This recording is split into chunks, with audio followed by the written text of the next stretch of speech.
Coming up on this special episode of Don't Panic, it's our year-end wrap-up episode where we talk about the top stories of 2014, recap our predictions from last year and see just how accurate they are, and we look forward towards 2015 and the stories we see big in the coming year. It's a great episode of Don't Panic, and it starts right now. This is Don't Panic, episode number 75, recorded December 22nd, 2014. On top stories, flashbacks, and bold predictions. Hello, everybody, and welcome to this exciting edition of Don't Panic. You know, I say that every week, but most of the time I'm lying. I mean it this week. We have got a heck of an episode coming your way. I'm Sean Jennings, and I'm joined by the past and the future of technology. They are here with us, ladies and gentlemen, Dan Miller and Colby Rabidou. Guys, how are we doing for our last live episode of 2014? Pretty good. I have a fancy beverage tonight because, I don't know, to honor the occasion in my mouth. the two greatest things, the occasion and Colby's mouth. Yep, there you go. That's the episode title right there. As it should be. Occasion in Colby's mouth. Perfect. So what's anything new going on, guys? You can go first because I was just going to say I don't know. Well, Dan's a bit of an... Dan, I think I ask you every single week on the show, almost, do you guys have something to plug? And you guys never have anything to plug. So, I actually have something to plug today, but should we save it for the part where you actually ask me if I have something to plug?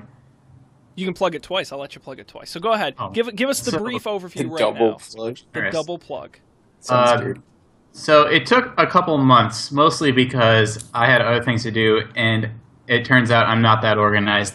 But I published a blog post, and I've published blog posts on my personal blog before, but no one reads them. So this time, I published it on my company's blog, where we have a captive audience of people. It shows up in their inbox, and they just, little do they know, that it's just me who wrote it. So I wrote this blog post entitled, well, I'm going to read its original title because I think the original title was much, much better. And I think Sean's going to agree with me on this one. Sean, did you see what the original title was? No, I didn't. The original title is going to be, "We'll let any employee write and push code. Here's why." That's such link bait. That's great. Yeah, it was written by a copy editor who also helped me a lot with the post, but he is a brilliant word craftsman. So anyways, we'll let any employee write and push code. Here's why. And I'll do the, whatever that Twitter account, I clicked it, or let me click that. Saved you a click. Saved you a click. I'll do the saved you a click and tell you what it's about. So basically, at Etsy, where I work, we've always had support rotations where anyone who's not a support person dives in for a day and does support. And I think this actually might be something we got from Zappos. Zappos is one of the big companies. Not that they're big, but they are well known for doing this also. And a bunch of other companies do this now. And it's great because you get to, see what the members are bothered about, and you get to see what kinds of incoming support the support people have to deal with, which sometimes is just like, oh, well, why don't we change the ask a question flow to say, have you tried clearing your cookies, or, whatever it is. And then we cut out 20% of incoming volume. Or things like that have happened because engineers are like, oh, this is stupid. And then they just fix it. And it's kind of crazy that you need to do that, but it has other benefits. You get to know people. You work with people you've never met before. So we had the crazy idea this past year, to do the reverse, to have non-engineering people do engineering rotations, which sounds crazy. But to demystify the clickbait, they only put a picture to the company about page, which is like one line of HTML, which at worst breaks the about page. So it's not that terrifying. But a lot of the support people get the same benefits that we do. They get to... There's a great quote in here. from one of the participants. The best part about this program is that it pulls back the curtain on how software development works. For people who don't work with code every day, this can appear to be some sort of magic, which it's not. It's just a different kind of work with different kind of tools. Without this program, we would miss out on a huge opportunity for different groups to empathize with each other, which I think is crucial for a company to feel like a real team. And my favorite quote that we got from people who took the course was, "The internet goes under the sea in a cable. Whoa." So some of the things that surprised me about this, like things like that, things that I totally accept as fact, like the internet goes under the sea in the cable. Turns out, most people assume it goes over the air, just everywhere. That it just goes over the air to some place outside your building, and then it goes in through the cable into your modem. And so the idea that we are constantly laying undersea cables for the internet blew their minds. And then when they found out that these cables constantly had to be replaced because sharks eat them, which is a true fact. Sharks love undersea internet cables for reasons we don't entirely understand. And this costs companies like Google a lot of money. Anyways, it's just serendipitous things like that were my favorite part of doing it. But anyways, you can read the blog posts about some of the more specific benefits and stuff. I encourage everyone to try to start this at your place of work. Yeah, it's a super cool article, and as a non-tech person, I found it interesting just from the kind of business side of it. It's very cool. I think the best thing is everyone should just follow Dan on Twitter at JazzDan, because he's going to post there, whether it's on the company blog, his blog, or anyone's blog. He's going to put it there. True. So at JazzDan on Twitter. I'll just keep saying things. Yeah, and people are listening, apparently. Eventually I'll hit gold, apparently. Yeah, it's something we strive to eventually do on this show. Let's continue on. Thank you, Dan, for that plug. I thank all of you out there for doing being part of the show and watching us tonight at 10 p.m. Eastern, 7 p.m. Pacific when we do the show live Monday night on our website, don'tpanic.io. There you'll also get the audio, video, and links to all of our social media sites and the places that host our content. And a quick plug of my own, the Don't Panic sticker contest lives on. This is you're running out of time. When it strikes midnight on December 31st, you won't be able to enter anymore. So coffeeandbeer.tv/giveaways, I will send you free stickers. So, and if you're a guest at a certain New Year's party, you might get these as a party favor. So, whoa! What Christmas party could it possibly be, Sean? You know what? I'm not at liberty. Christmas, I mean New Year's. I'm not at liberty to discuss. I don't think the host wants me inviting the internet. So, wait, he doesn't? Yeah, go figure. Let's continue on. We've got a packed episode coming up for you tonight. We are doing our 2014 year in review, so we're going to talk about the biggest stories we each thought made up the news cycle in 2014, what our kind of takeaways from the year are. And we're going to follow that up by looking back at our 2014 predictions and then our 2015 predictions. Let's start with our top story, and we are going to have Dan Miller go first. I picked him at random. Dan, what was your biggest story of 2014? So the biggest story in my mind is something that's still happening, but I think this was a theme that ran throughout the year. I called it the year of government and technology. So we've seen a lot of stories where the government's getting involved in technology in ways it never has before. I think this started in 2013 with Snowden, good old Eddie Snows, and his leaked NSA documents. But it's continued through net neutrality has been a big thing, and then recently and throughout the year, this great fear and growing reality of state-sponsored hacking.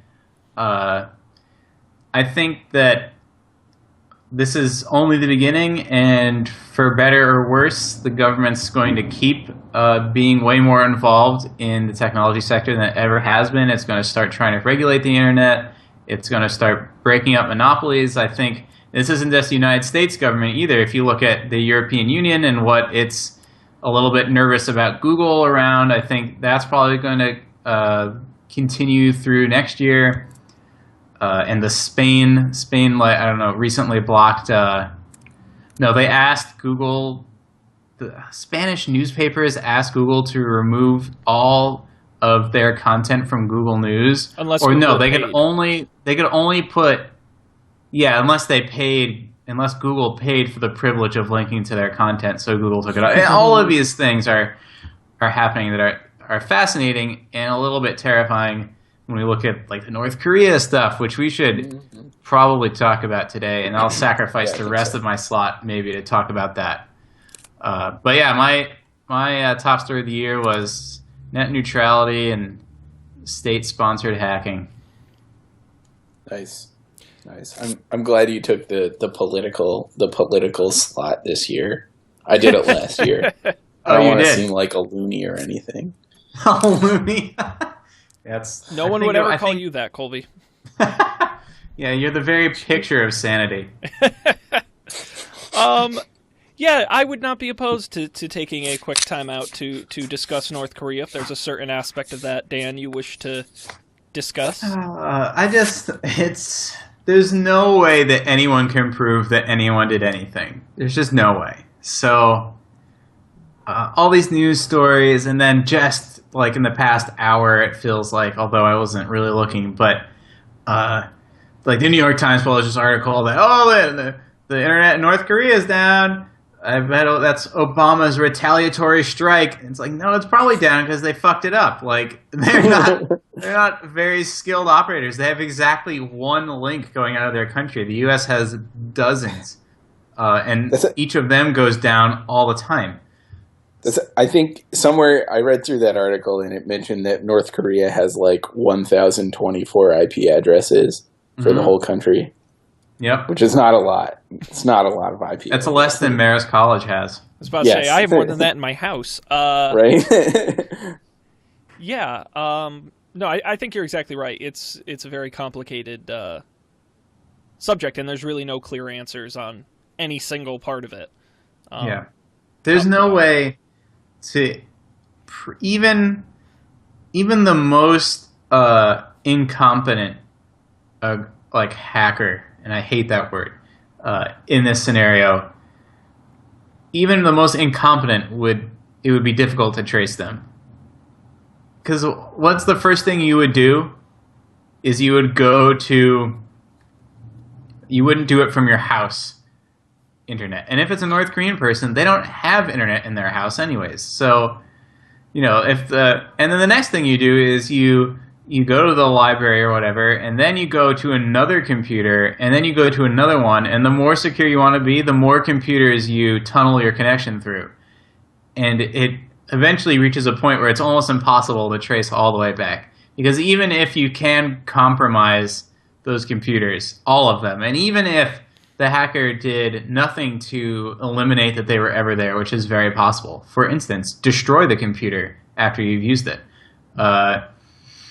Even if they did none of that, the chances of you actually being able to trace it all the way back are so small, and it's so easy to make it exponentially harder. Just one more SSH, just one more jump, just take the hammer to one of those hard drives. So it's impossible to prove. Yeah, and the only way anyone ever gets caught is by doing something stupid, like talking about the fact that they did it. Right. I also feel like it's Sony was obviously caught off guard by this, right? So, like, I don't think that's fair to say. Sony down for an entire month in 2010 or 2011. That's true. I don't know. I don't know. I was going to say, like, I don't know that much about this stuff, but I would imagine, like, if you're expecting something like this to happen, I don't know. Never mind. I don't know what I'm saying. I'll jump in and saying, Dan, I think it doesn't matter who did it. I mean, it does, but I think, and this goes back to your kind of story of the year where it's not about who did it, it's about the fact that it happened, and it'll probably happen again, maybe not this exact way, maybe in a different way. But even if we don't ever prove it, it's now part of the conversation, and it's now part of something we have to consider going forward. And despite the fact it was only a movie studio. Well, so I think this has happened before, right? Like, at some point this year, like, someone hacked a bunch of, like, South Korean power plants and stuff, right? Like, these sorts of things have happened before, but they haven't really intruded upon pop culture in the way that, and not in the U.S. Right. Yeah. Things happen like the Target breaches and things, but I feel like this has been one of the most publicized ones. Maybe also because it was sort of ongoing. Like the story was a little bit dramatic. Like holding this movie for ransom. But I agree.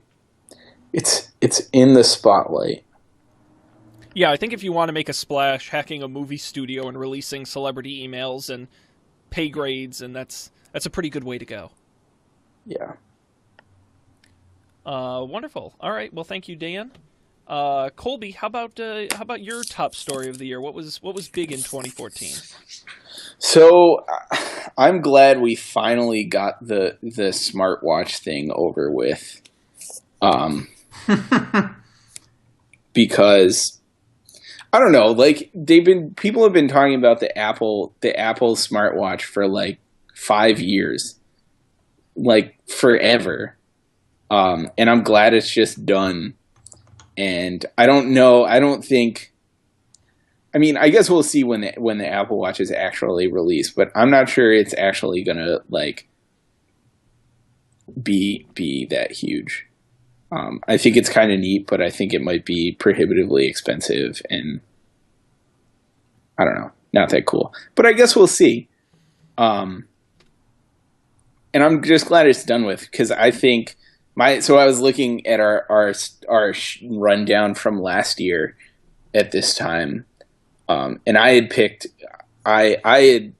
predicted that wearables were going to get legit, like get cool and start being crazy, like Google Glass. I thought Google Glass was going to happen.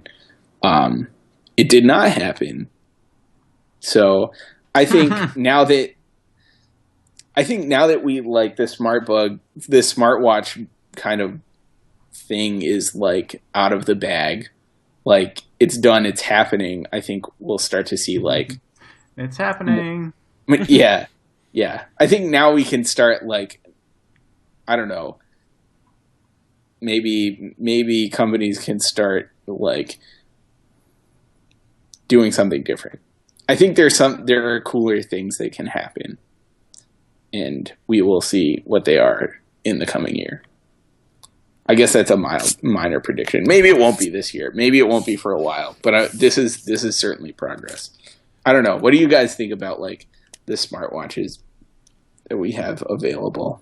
I think 2014 was the year it was legitimized as a business, as a product.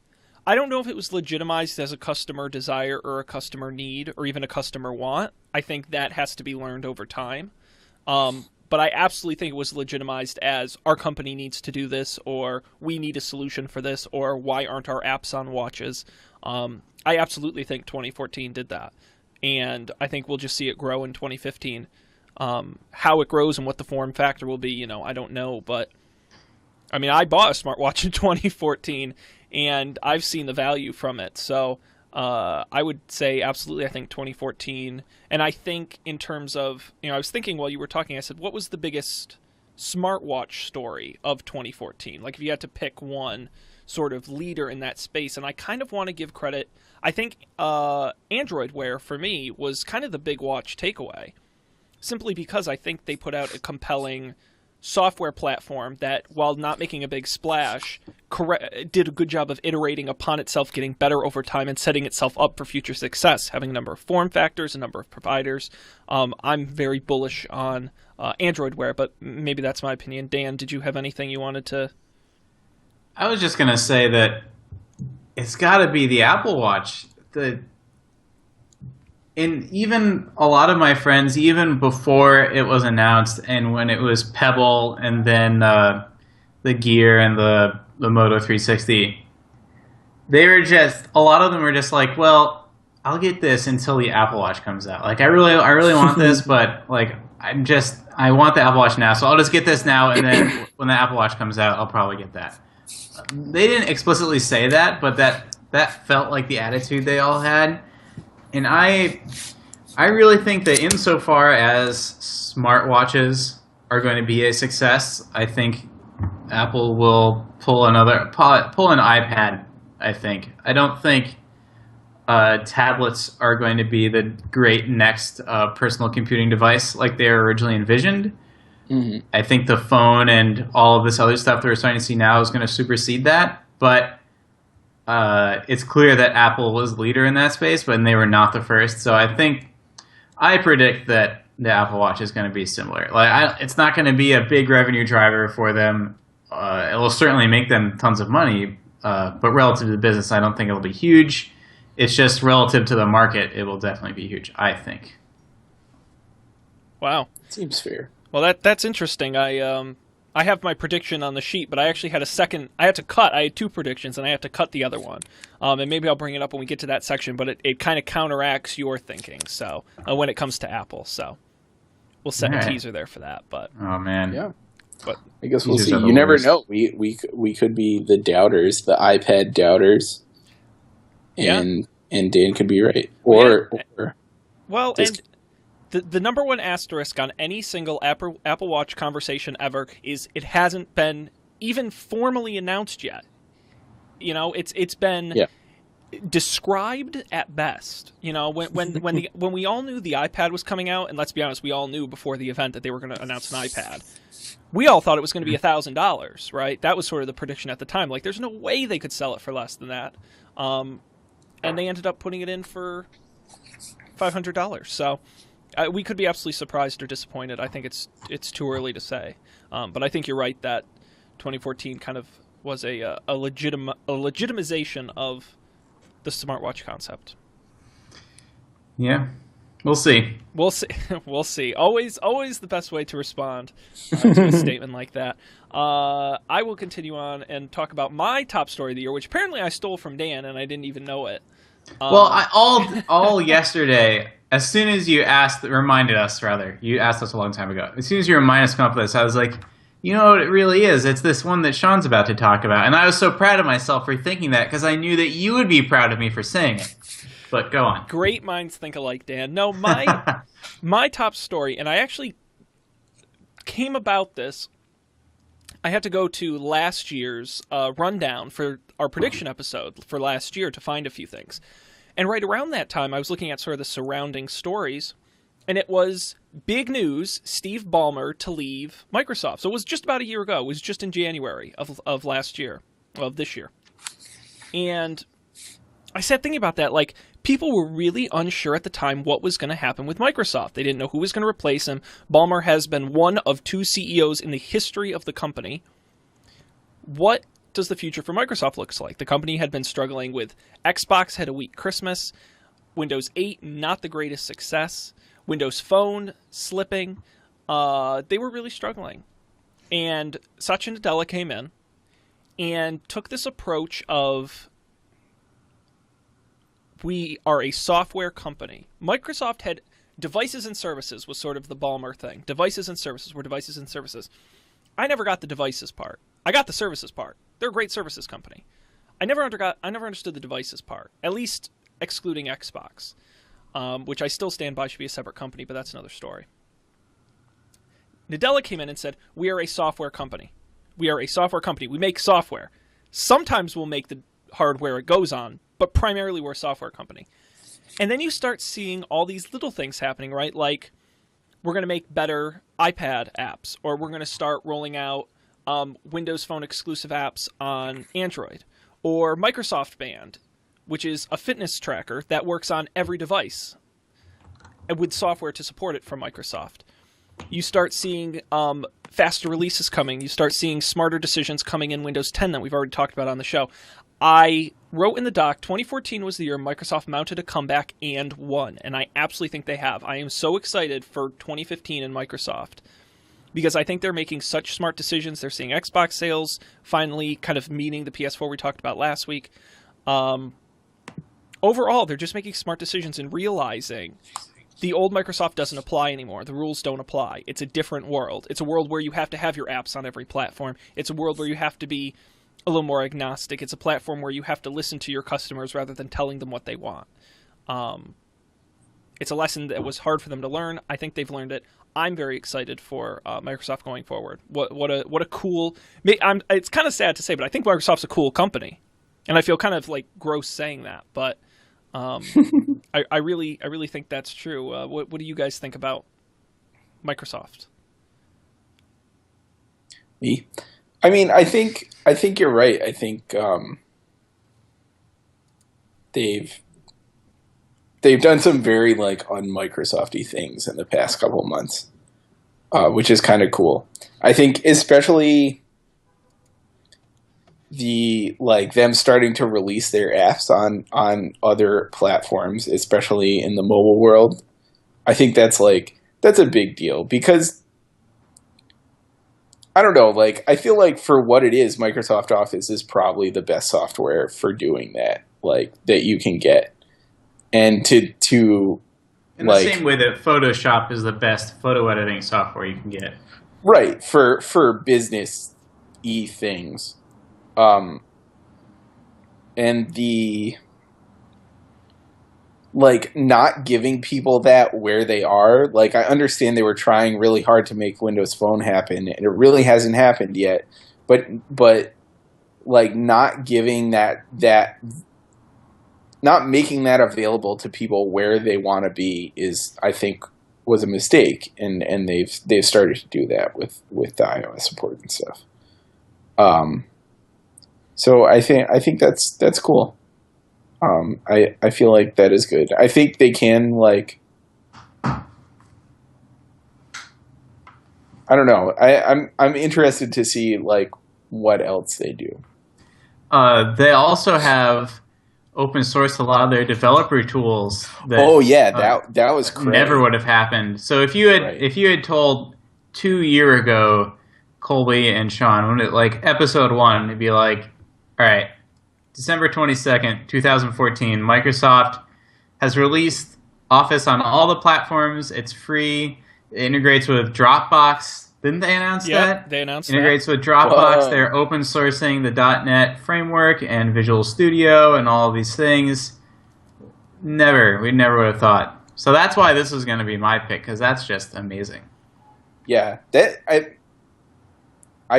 be honest, I had forgotten about .NET and Visual Studio, and I don't really know that much about .NET or Visual Studio because it was never accessible to me because I have a Mac and I write web stuff, and I was in college, so I didn't have any money. I wasn't paying for to license .NET.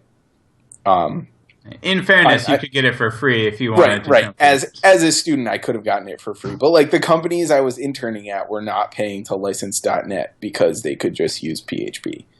I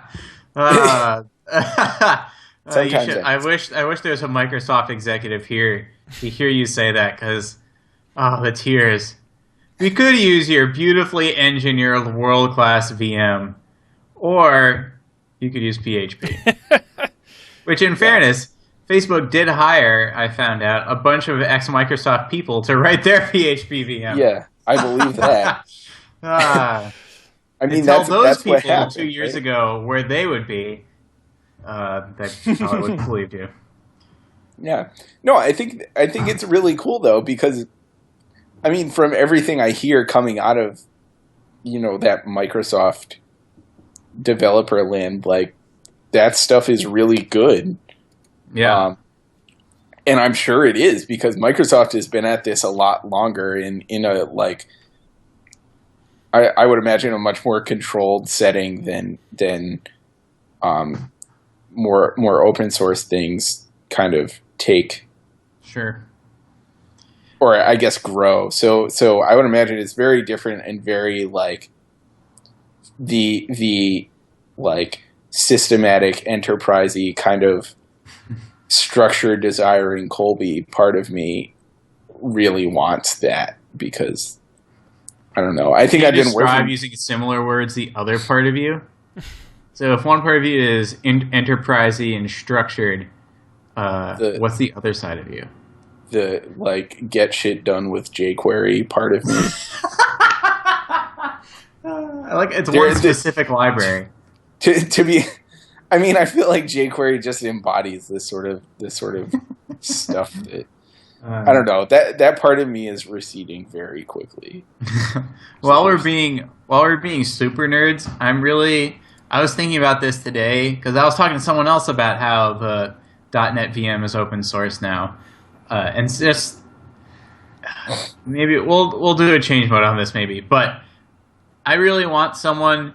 There's intermediary forms for assembly code where like you can write into an assembly language that can target any other assembly language. I want an intermediary bytecode form that can target either the JVM or the .NET CLR, and then you can just try both and see which one is faster for your app.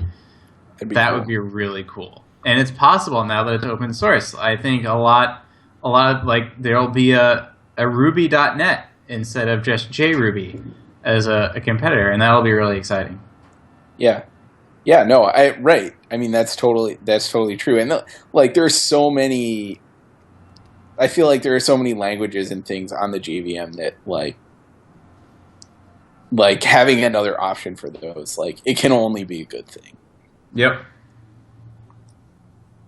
How's that, Sean? You still with us there? I'm sorry. That's enough nerd. I was watching Monday Night Football. I had no idea what you were talking about. No, that's great. I'm glad we're all in agreement on Microsoft. It's an exciting company, and they're going to do cool stuff. So that's wonderful. Those are our top stories of the year. It'll be interesting to look back this time next year to see if any of them still apply. But we've got to do predictions, and I've got something special here. I went through the archives, and I pulled out the clips of us picking our predictions for what 2014 would be like. Are you guys interested in hearing these? Yeah, I am. Very good. Who wants to volunteer to have their prediction heard first? Me. Oh, Dan. All right. Let's pull this up. I gotta go like this. I gotta go like this. And I think of Seamless, and I think of what Seamless could be without humans as an Internet of Things. Your TV is it's a thing, but it's totally like, for better or worse, neck deep in this Internet of Things business, whereas the toasters and refrigerator thing never really happened. And I don't think it will happen in 2014, like I was saying. I think the robotics thing, being able to have a two-way conversation with a thing of the Internet, is going to be really powerful. Like, I'm blown away when I do like a silly Raspberry Pi or Arduino thing where like I can press a button and it like goes out and does something on the Internet, or something on the Internet happens and a light turns on. Like, that's so cool, but so rudimentary. And when we have these more capable machines that can pick up things we want to return to the store or deliver things to our house, I don't even know. Like, there are so many things I could do, and I want it. all right, we're back live. Dan Miller, last year you picked the Internet of Things as sort of being the future in 2014. How do you feel about your pick now? They didn't do it. They didn't do it. No. Did we make any progress at least, do you feel?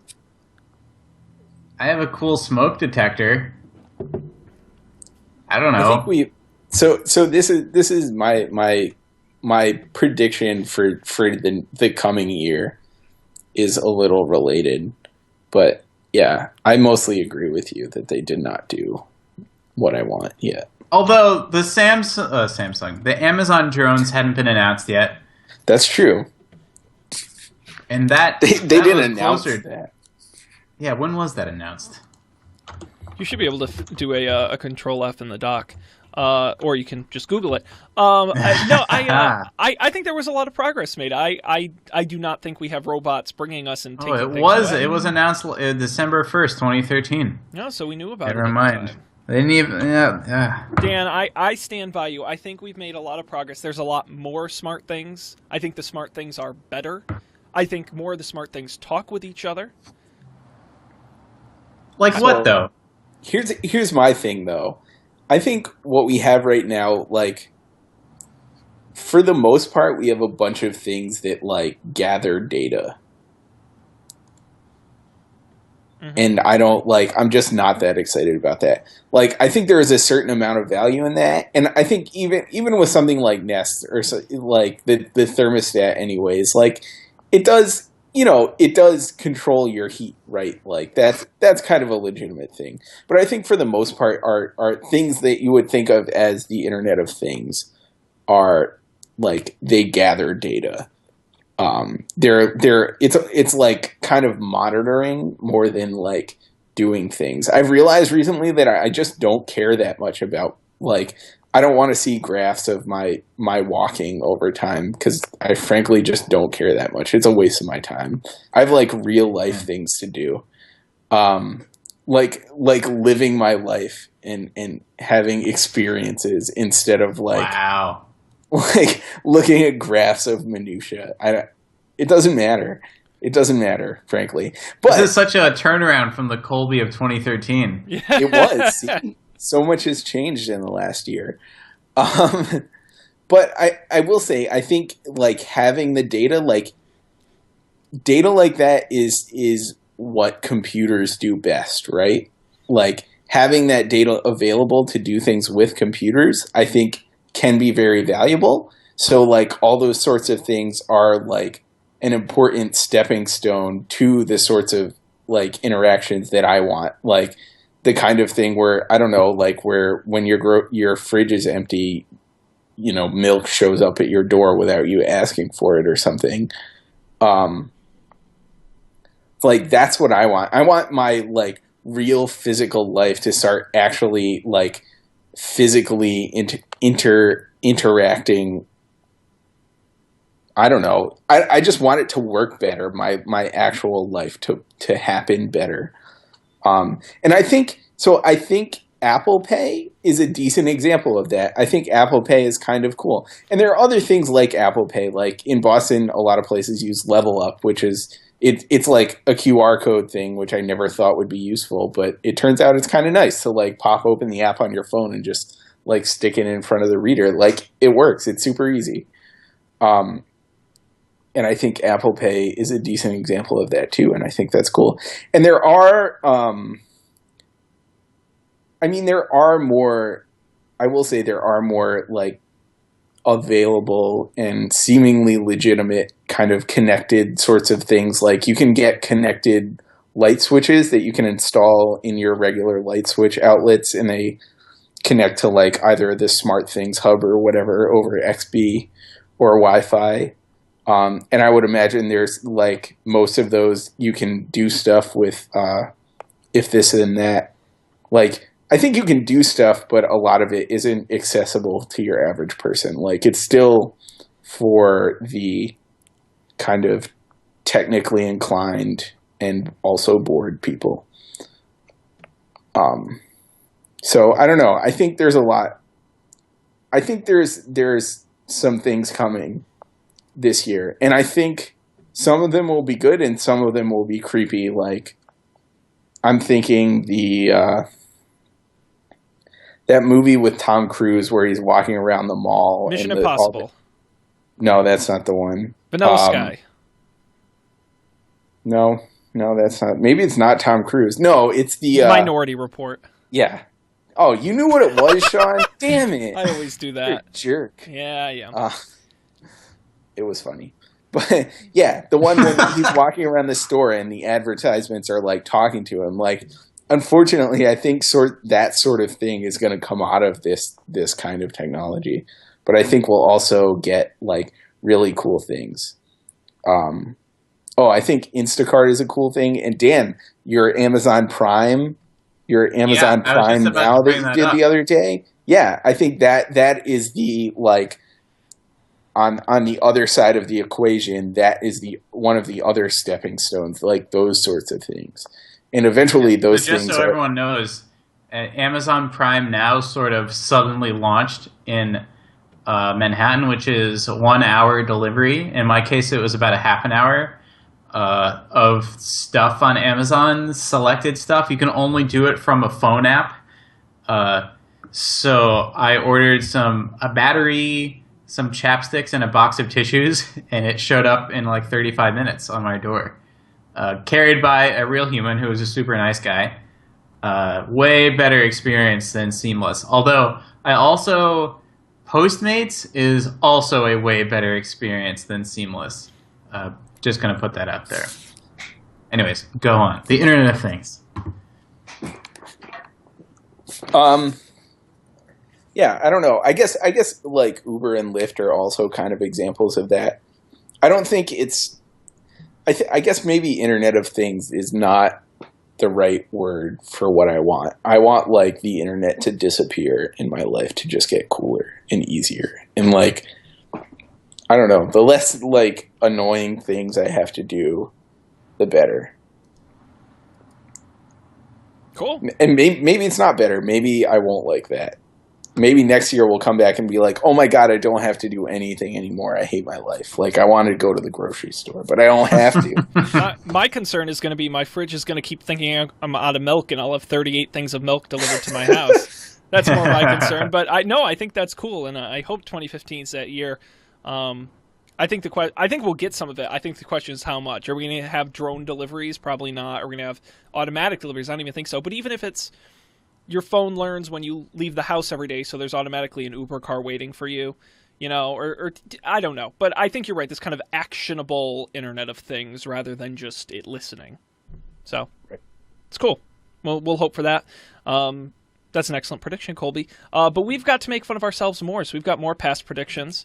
And I want to play Colby's. Colby, are you ready for yours? I think so, yeah. All right, here we go. Yeah, so I think what I wrote down was that like wearable computing will get legit. But I think what I really meant by that was that the ways we interact. I mean, I guess this goes hand in hand with Dan's Internet of Things, right? But the way we interact with, I guess, the internet or the greater collective mind that is this network is going to change a lot. So I think we're going to see a change in the way that we interact, like drastic changes in the way that we interact with our devices. Now, whether that's Google Glass, like widespread adoption of Google Glass, maybe that'll be it. I could see that being a big deal if people started using it. I could also see it kind of flopping, because I don't know, like as it stands, people think it's pretty douchey. Google Glass. It'll probably be subtler things that you might not necessarily notice more than huge, like game-changing devices. But whether it's your phone listening all the time for you to talk to it, or it always, being able to always recognize a certain gesture to open the camera, it's the little things that drive this forward, and it makes it realer, like more physical, more a part of real life. Wow. All right. We're back live. Colby, how do you feel about your prediction from last year? It sounds a lot like my prediction from this year. I think just keep pushing it back. Yeah, I guess I'm just ahead of my time, right?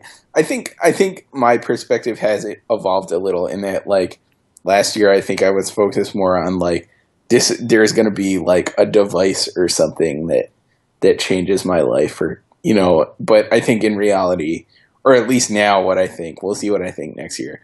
But now what I think is that I don't want a device. Like, not having a device is what will change my life.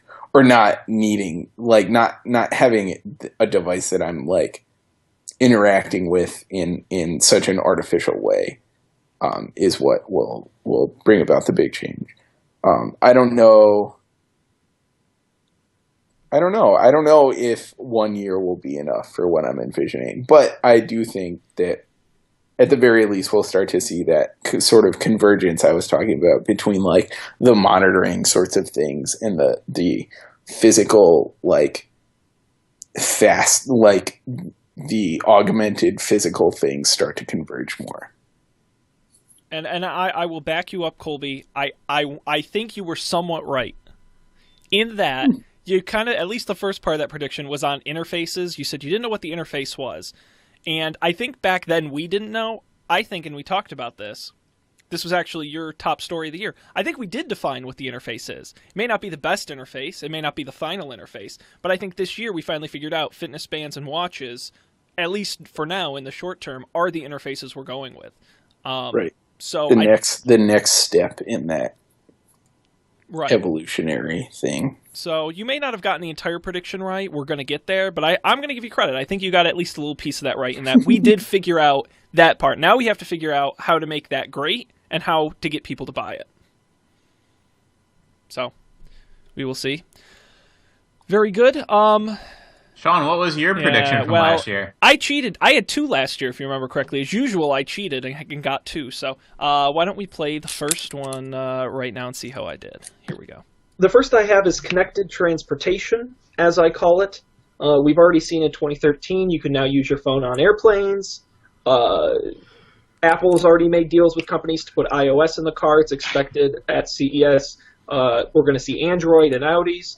And I think that's sort of the next logical frontier as mobile devices become more common. We're going to see, I think, more car models have technology, so even the base model, I think you're going to start to see this stuff in. And in higher-end vehicles, you're going to see it more powerful, so using apps, using voice, and doing it better than ever before. So I think that's going to be, as well as on airplanes, I think you're going to see Wi-Fi become more standard, higher speeds become more standard. And I just think that for both safety and for business reasons, I think manufacturers are really going to push using connected devices in the car. All right, we're back live, and that was my prediction. Admittedly, a bit of a weak one. It wasn't as ambitious as maybe some of the other predictions, but that was probably smart of you. Yeah, I think I'm gonna take about a 50% on that one, in my opinion. I think we saw a lot of announcements this year. I don't know how much implementation we saw. Dan, I think you posted an interesting thing in the chat, and I don't want to steal it because I'll let you talk about it. Oh, when you were talking about integrating sort of the mobile technology in the cars, the first thing I thought of was the Spotify and Uber integration, which I think I mentioned on the show, I've used Uber more in the past month than I have in my entire life by a factor of 2 at least. And in both times I was in an Uber, like a regular Uber, not an Uber X, they were like, hey, do you want to put your music on the car through the Spotify app? Which I never did because it felt weird. But it is a cool integration. We have these phones. Why can't they talk to the car that we happen to be in? Why not talk to the elevator they happen to be in? Like, that would be kind of stupid. But it's things that aren't crazy or groundbreaking that really make this stuff cool.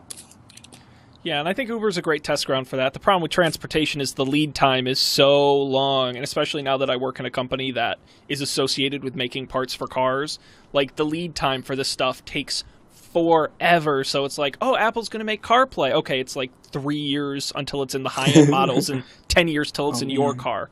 So I think I talked on the show. I had the experience of using a Ford Escape with the Ford Sync in it. And it was like a brand new model, and it was a piece of garbage. And it was like a 2014. So I don't think we're there yet. And I think it'll be a long time. So that wasn't a good prediction on my part. But I took a second. So let's listen quickly to my second prediction. My other quick prediction, and this was actually going to be my biggest story of 2013, and then I realized I don't know if it made it there in 2013 quite yet, and that's cord cutting. And this shit is expensive. Like, do not get me started on how ridiculously overpriced cable is. And I think starting in 2013, and we'll see this a lot more in 2014, is this idea of cord cutting. Stopping paying your Comcast and your Time Warners and your DirecTVs, and instead going direct to the manufacturers. This year we saw Netflix and Amazon creating Hulu creating original content, award-winning original content. We see more and more connected devices, smart TVs, Rokus, Blu-ray players, Xboxes, PlayStations, at rates we've never seen. Chromecast released this year. We also talked earlier this year on the show about streaming gaming and Twitch, and this idea of watching video game competitions is going to be big, and that's something you probably won't see on regular television. And as well as user interactivity, being able to use those annoying hashtags we talked about, but also being able to chat in real time with stars of shows, being able to interact with the show itself. So I think that's what we're going to see a ton of in 2014, is new and interesting ways to connect to these shows, and also, fingers crossed, we'll see more of these shows becoming available to those without a cable subscription. All right, we're back live, and that was my prediction of cord cutting and how that impacts the future. And I think I won this one. I think I did it. I'm going to take credit on this one. I think I did it. And you are welcome to disagree. But hey, I might have won if I had 2 predictions too. That's what it was. Just quantity, not quality. No, I really do feel like this was. I think this was the year in terms of mind share cord cutting took over. I think next year will be the year the things actually get released and get used and get implemented. But I think this was finally the year where we saw record numbers of streaming devices like Rokus and Chromecast being sold. We saw a ton of announcements, whether it's HBO probably being the biggest, but even CBS launching theirs. NBC said they're probably going to do one. These kind of over-the-air streaming. PlayStation Vue we talked about on the show. And we talked the other week about how a record number of people are cutting the cable. So I think this for me is kind of that turning point year where you're going to see that chart that was slowly growing is now going to hockey stick and is suddenly going to shoot up. So I think I won. but you're welcome to disagree. No, I don't think you're wrong. I think. So the CBS, so HBO, I would have been like, they got to do it sometime. Like they gotta. It's, I don't know. It almost seems like free money to me that they're just like passing up of people that aren't paying for it. I could be wrong because maybe people start dropping their cable subscriptions for HBO, but who knows? But like CBS, that surprised me. And I think that's pretty cool because I feel like CBS is kind of like, that's what people watch TV on, sort of, for as far as network television goes.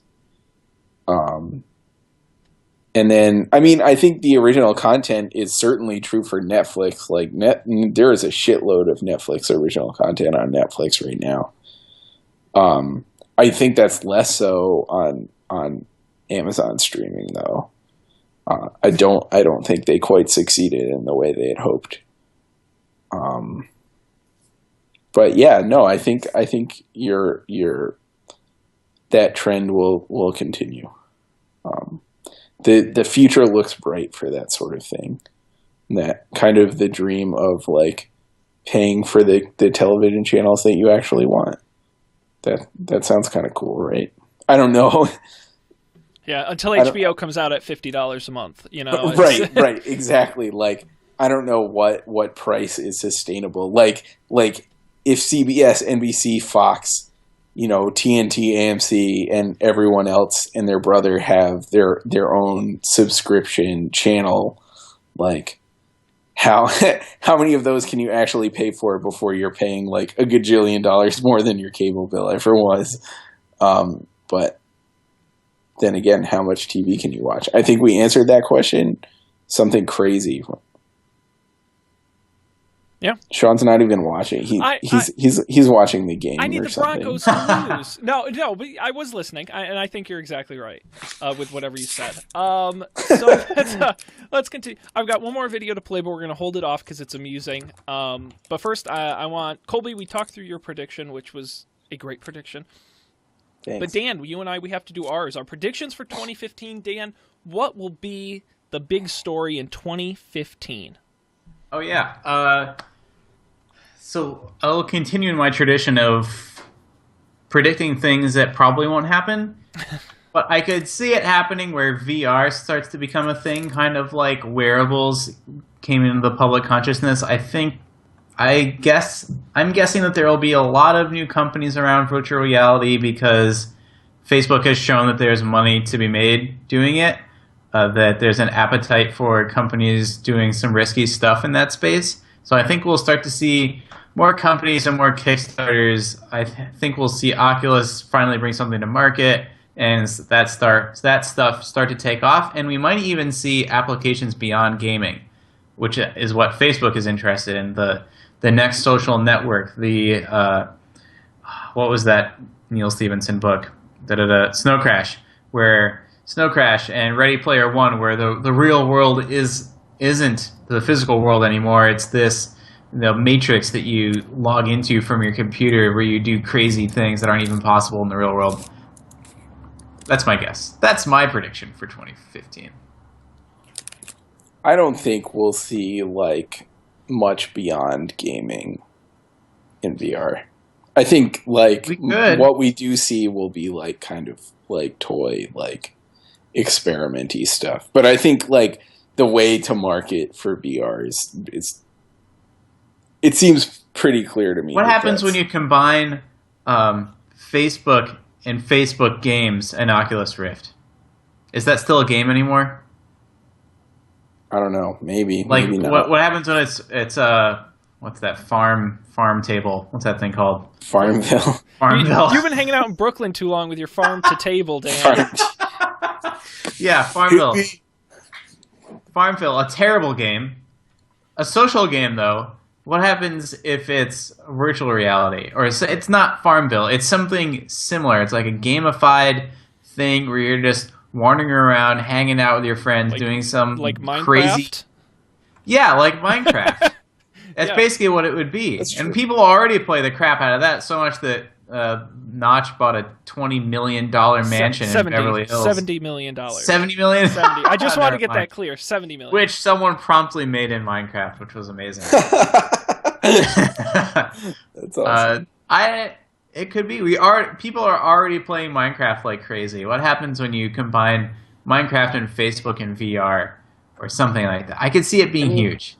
Is it not a game anymore, though? Like, that's what I mean. I think that at least game in the sense of...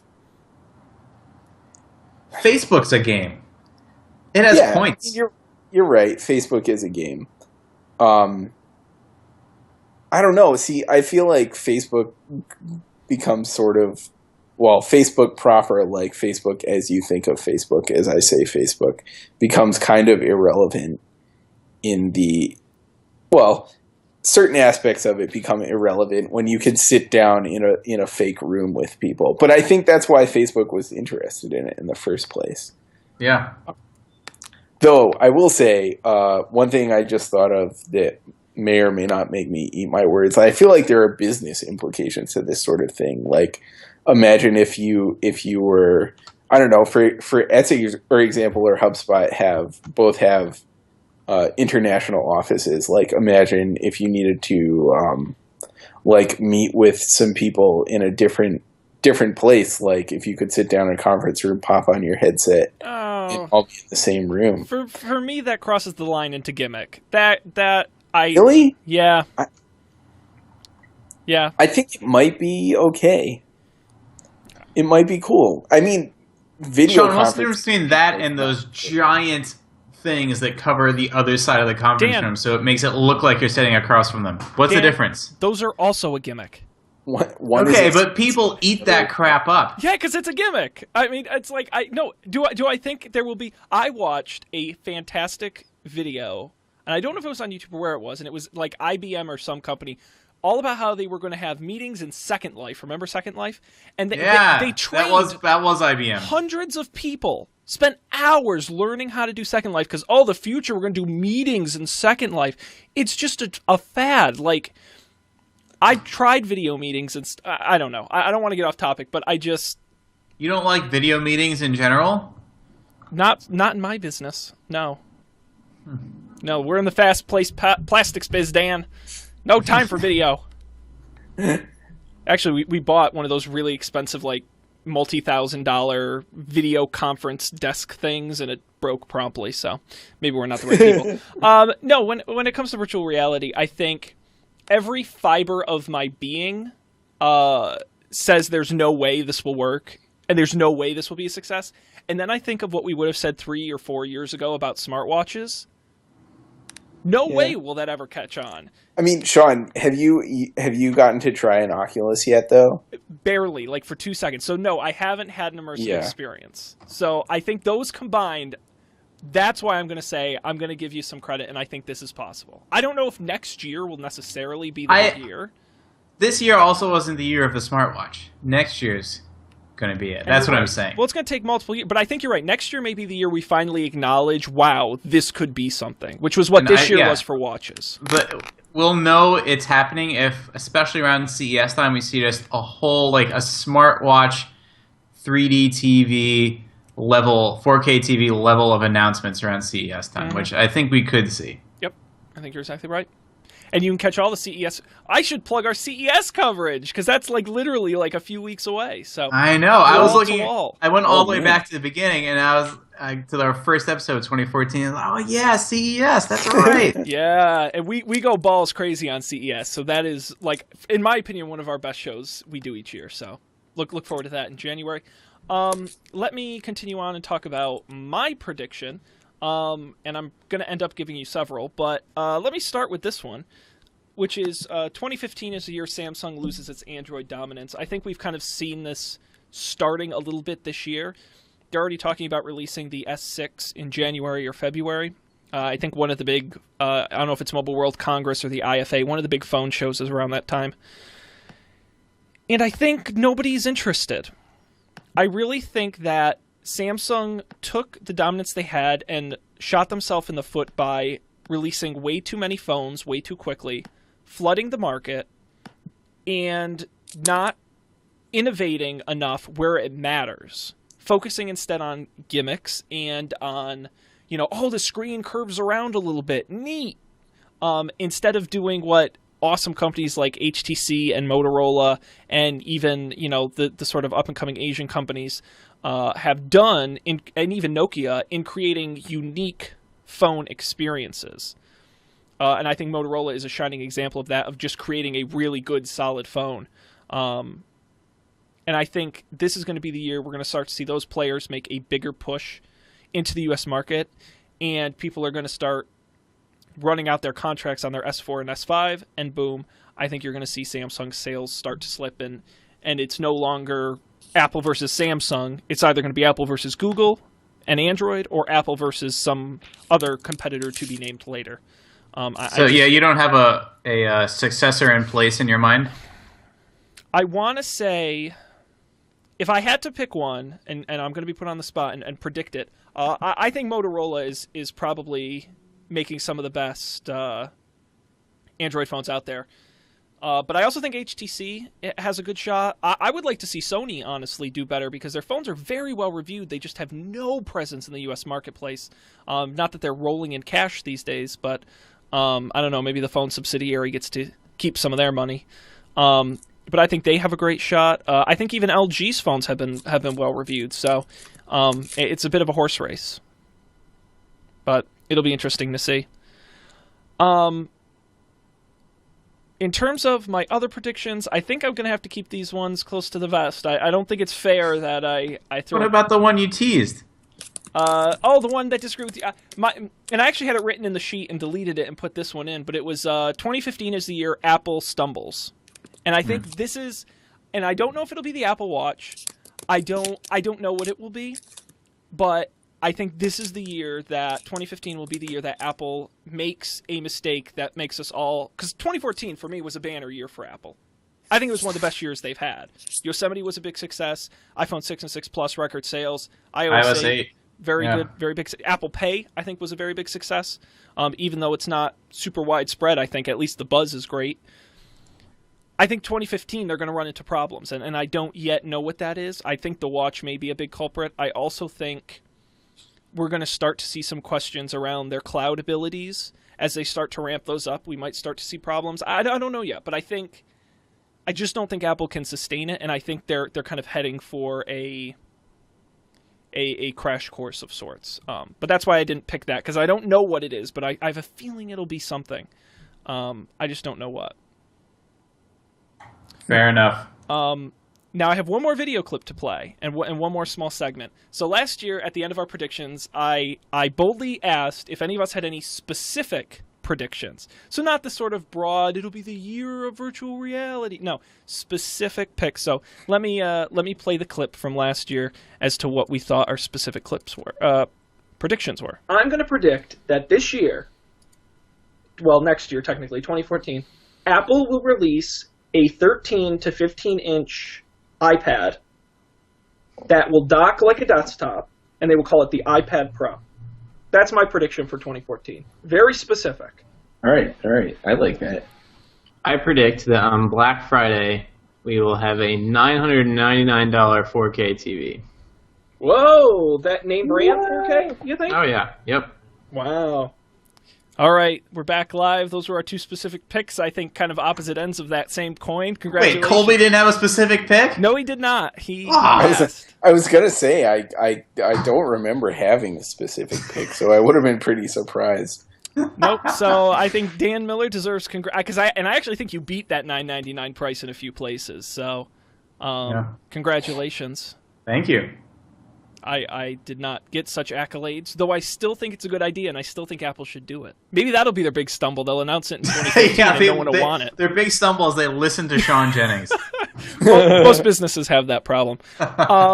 So those were our specific picks from last year, and I wanted to make the opportunity, if any one of us had any specific picks, we wanted to go on record. Oh, I wish I had thought of this before. I will give you a minute because I have one, though it may not be specific enough. So you'll have to judge on how specific it is. In 2015, Google will release to mass market, it may start in beta, it will be mass market by the end of the year, a labs project that is hardware and not Google Glass. So maybe this is a little more specific. So might be the modular phone, might be internet balloons, might be self-driving car, might be any one of those things they're working on in the labs, quote-unquote, and I'm going to be extra bold. I'm not going to say not even in beta. I'm going to say it is mass released. Anyone can walk into a store and buy a Google Labs project. Or in the case of like an internet balloons, it is global. I mean, we'll judge it at the end of 2015, but that is my specific pick, is we're finally going to see a labs project come to market. Did I stall enough for you guys? Yeah, I think I have one. Okay. Go ahead, Dan. My specific prediction is that there will be a bill on some floor of the House for net neutrality. I don't know if it'll pass, but it'll have been there, and it at will least at some point. And it will come up for a vote? Yeah. You just won't predict the outcome of the vote. I think that's what I mean. Maybe not. I think it'll be at least, it has to have been. Actually, yeah. I'll say it'll have been to a vote by the end of next year. All right. I think that's a pretty good prediction, and I think I agree with that. I think there's a good chance. I'm going to say, see, it's tough because it depends on how the bill is written, so you don't really want to say whether or not you think it'll pass.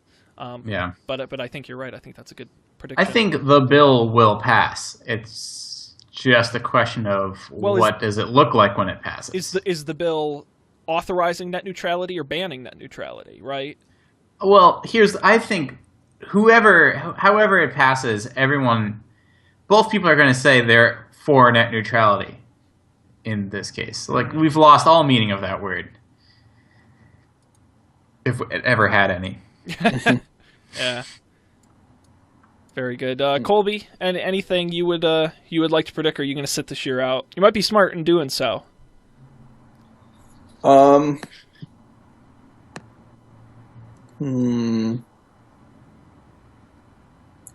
think by the end of the year there will be a virtual reality headset, but it won't be the Oculus. So are you saying this would be like a mass market product? Yeah, like you'll be able to buy it. You not can walk like into a Best developer Buy kit. and buy it. Yeah.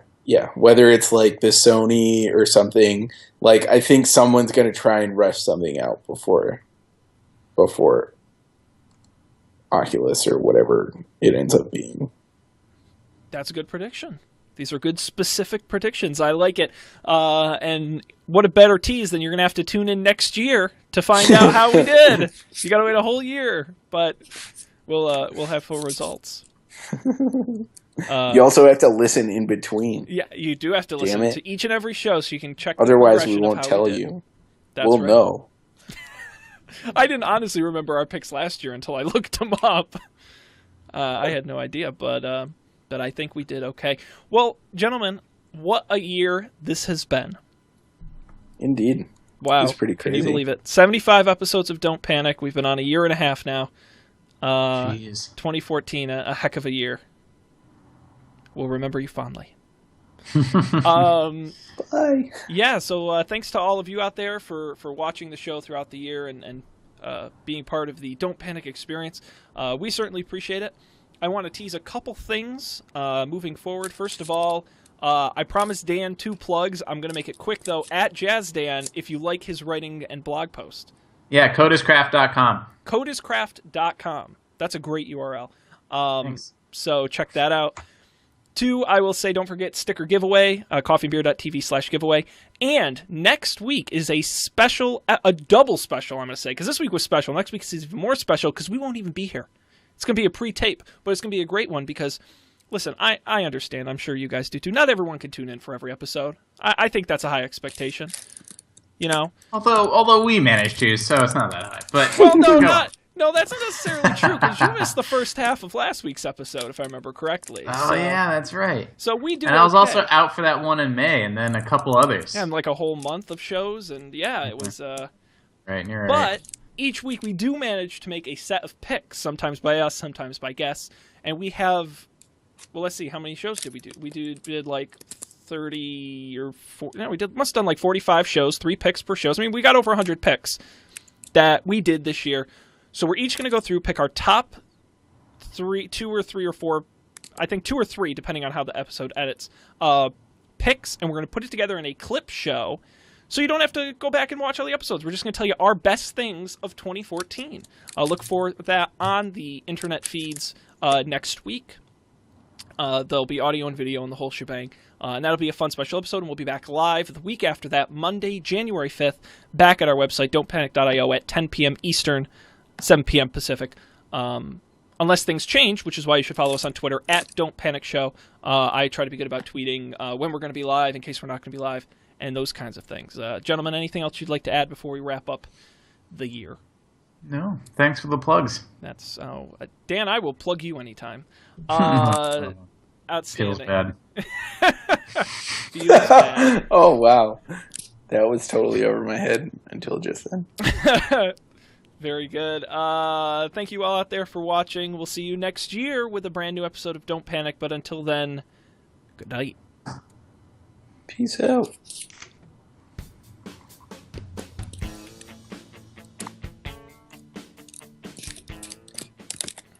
This show is brewed fresh weekly by the Coffee and Beer Podcast Network. Get all our shows at our website, coffeeandbeer.tv.